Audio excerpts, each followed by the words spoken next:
Pandian store சீரியல்ல அடுத்து வர எபிசோட்ல நம்ம பழனி இருந்துட்டு மாப்பிள்ள நான் எதுவும் தெரிஞ்சு பண்ணலையா அப்படின்ற மாதிரி சொல்லிக்கிட்டு இருக்காங்க.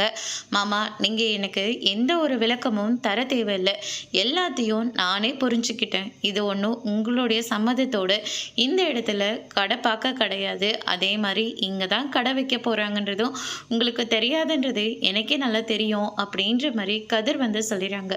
வீட்டில் நீங்கள் உண்மையை சொல்ல விட்டிருந்தா கண்டிப்பாக நீங்களே எல்லாத்தையும் சொல்லி புரிய வச்சிருக்கலாம். ஆனால் அதுக்கான சந்தர்ப்பத்தை வீட்டில் யாருமே உங்களுக்காக கொடுக்கவே இல்லை. அதுக்காக நானே ரொம்ப வருத்தப்படுறேன் மாமா.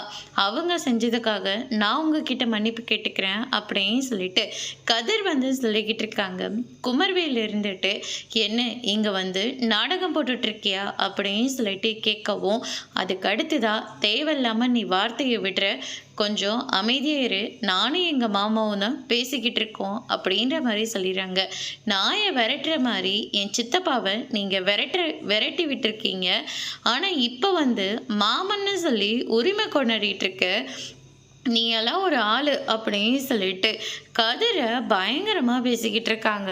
கதிரை இருந்துட்டு தேவையில்லாமல் பேசாத, அதுக்கப்புறம் நடக்கிறதே வேறு, என்னடா பண்ண முடியும் உன்னால் அப்படின்னு சொல்லிட்டு சண்டை போடுறாங்க. பழனி இருந்துட்டு டே குமார் கொஞ்ச நேரம் அமைதியாக தான் இருண்டா, நீ என் அக்கா வீட்டுக்கிட்ட இருந்து என்னை நிரந்தரமாக பிரிச்சிடணும்னு நினச்சிங்க, பிரிச்சுட்டீங்கல்ல, உன் வேலையை பார்த்துட்டு போடா அப்படின்ற மாதிரி சொல்கிறாங்க. அதோட